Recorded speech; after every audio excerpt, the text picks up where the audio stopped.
Good morning all of you. आज की जो हमारी क्लास रहेगी डीएलएड की साइंस की क्लास रहेगी और उसमें आज हम पढ़ने वाले हैं गति का तीसरा नियम। गति के नियम जैसे कि हम जानते हैं न्यूटन ने दिए हैं। गति के 3 नियमों को न्यूटन ने दिया है, जिसमें से हम गति का प्रथम नियम ऑलमोस्ट पढ़ चुके हैं, द्वितीय नियम पढ़ चुके हैं और आज हम पढ़ने जा रहे हैं गति का तीसरा नियम, गति का तृतीय नियम के बारे में आज हम पढ़ेंगे।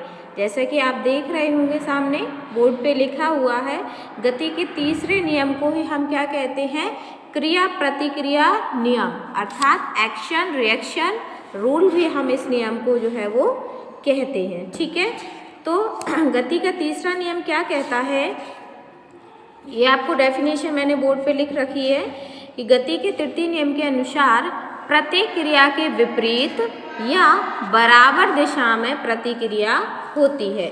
या तो प्रतिक्रिया के विपरीत दिशा में होगी या फिर बराबर दिशा में जो है वो प्रतिक्रिया होगी। यदि हम इसके एग्जाम्पल्स की बात करें कि भाई कैसे हम इसको समझ सकते हैं, तृतीय नियम और क्या कहता है, क्या क्या इसके बारे में है, वो भी हम डिटेल में आज इसके बारे में पढ़ेंगे।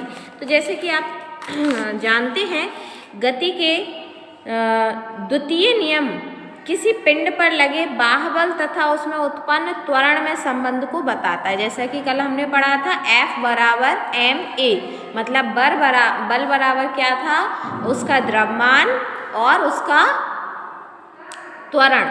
ठीक है, पिंड पर लगे बाह्यबल का उद्गम क्या है, कौन सा साधन बाह्यबल प्रदान करता है, क्या कौन सी चीज़ कौन सा साधन हमें उसके लिए पिंड को जो है वह बाह्यबल प्रदान करता है। न्यूटनी यांत्रिकी में इन सभी प्रश्नों का सरल उत्तर है, यह है कि किसी पिंड पर लगने वाला बाह्यबल सदैव ही किसी अन्य पिंड के कारण होता है। यदि किसी पिंड पर बाह्यबल लग रहा है तो वो किसी दूसरे पिंड के कारण ही लग रहा होगा।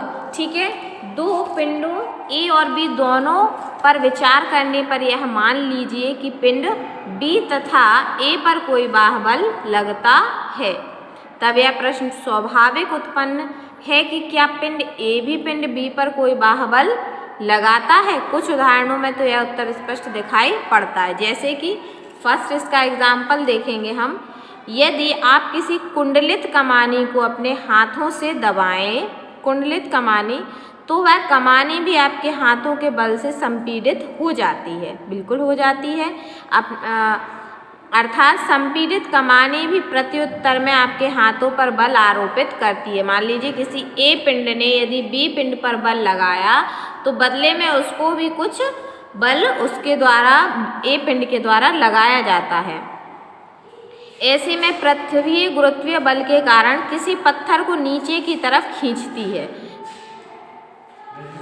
नीचे की तरफ खींचती है,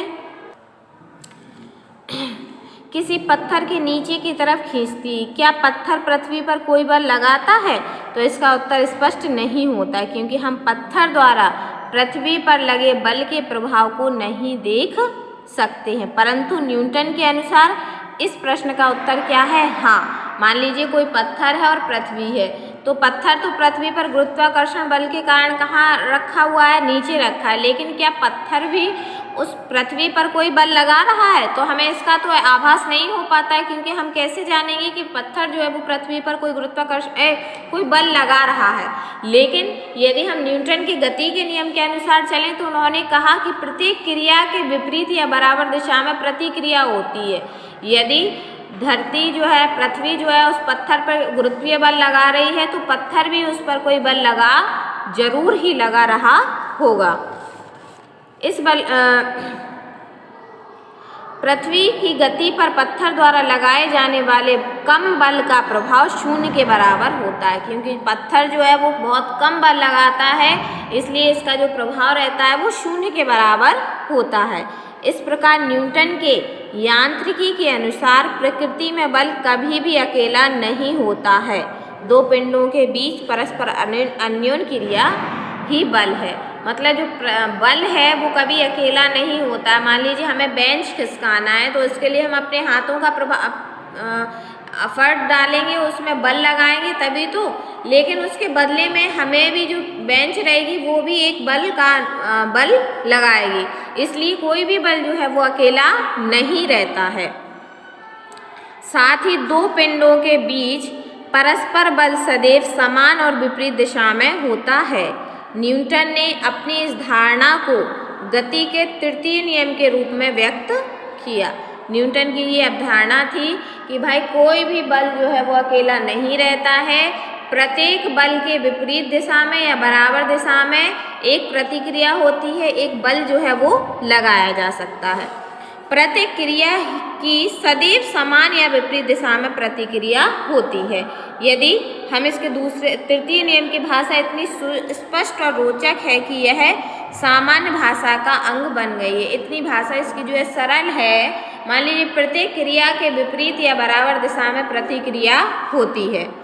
संभवतः इन्हीं कारणों से गति के तृतीय नियम के बारे में बहुत भ्रांतियाँ हुई हैं। तो चलिए हम गति के तृतीय नियम के बारे में कुछ महत्वपूर्ण बिंदुओं पर ध्यान देते हैं, विशेषकर क्रिया तथा प्रतिक्रिया का अर्थ के संबंध में। ठीक है, क्रिया और प्रतिक्रिया क्या है।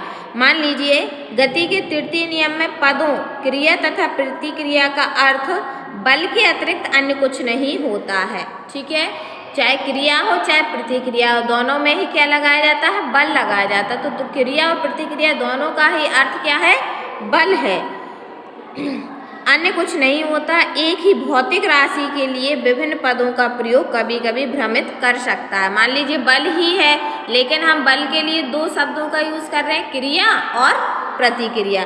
इसलिए तृतीय नियम को सरल तथा स्पष्ट शब्दों में इस प्रकार भी हम लिख सकते हैं। बल सदैव जोड़ों में पाए जाते हैं। पिंड A पर B द्वारा आरोपित बल पिंड B पर A द्वारा आरोपित बल के समान एवं विपरीत होता है। बिल्कुल, यदि जो बल है बल सदैव क्या होते हैं, जोड़े में पाए जाते हैं, मतलब कोई भी बल अकेला नहीं होता है, जैसा कि मैंने बताया। तो मान लीजिए जो पिंड पर A पर जो बल लग रहा है वही बल उसके विपरीत दिशा में B पर भी लग रहा है। यदि B पर लग रहा है तो वही बल उसके विपरीत दिशा में A पर भी लग रहा है। ठीक है, तो तृतीय नियम इस तरह मुख्यतः यही है कि आपका जो न्यूटन की गति का जो तृतीय नियम है इसी को हम क्रिया प्रतिक्रिया नियम कहते हैं, एक्शन रिएक्शन रूल कहते हैं। और इस नियम के अनुसार प्रत्येक क्रिया के विपरीत या बराबर दिशा में क्या होती है, प्रतिक्रिया होती है। यदि हम इसको सरल शब्दों में समझना चाहें तो जो बल कोई भी पिंड दूसरे पिंड पर लगाता है उसके विपरीत दिशा में उस पर भी एक बल आरोपित उस पिंड द्वारा किया जाता है। मतलब बल कभी भी अकेला नहीं होता है, वह क्या पाया जाता है, जोड़े में पाया जाता है। ठीक है, तो इस प्रकार ये हमारा गति का थर्ड नियम था, थर्ड लॉ ऑफ मोशन था। इस प्रकार हमने गति के तीनों नियमों के बारे में जो है वो अध्ययन किया। फर्स्ट हमने गति का प्रथम नियम पढ़ा। गति का प्रथम नियम जो था हमारा क्या था वो, कि मान लीजिए भाई किसी संवेग उसकी संपत्ति m वेग से गुणनफल द्वारा होती है। ठीक है, जो आपका फर्स्ट नियम था, यदि किसी पिंड पर लगने वाला नेट बाह्यबल शून्य है तो उसका त्वरण भी शून्य होता है। फर्स्ट नियम ये था, यदि किसी पिंड पर लगने वाला बल नेट बल शून्य है तो उसका त्वरण भी कैसा रहता है, शून्य होता है। द्वितीय नियम के बारे में हमने कल ही पढ़ा था कि जो उसका बल होता है वो संवेग परिवर्तन के बराबर होता है, F बराबर ma, F बराबर बल बराबर द्रव्यमान इंटू त्वरण जहाँ पे था। और थर्ड नियम के बारे में हमने पढ़ा कि जो प्रत्येक क्रिया के विपरीत दिशा या बराबर दिशा में क्या होती है, प्रतिक्रिया होती है। तो इस प्रकार हमने गति के तीनों नियमों को जो है वो डिटेल में पढ़ लिया है। एक दिन हम इसके नेक्स्ट क्लास में इससे संबंधित जितने भी क्वेश्चन बन रहे हैं उनके बारे में अध्ययन करेंगे, उनके बारे में चर्चा करेंगे। आज की क्लास में इतना ही। Thank you.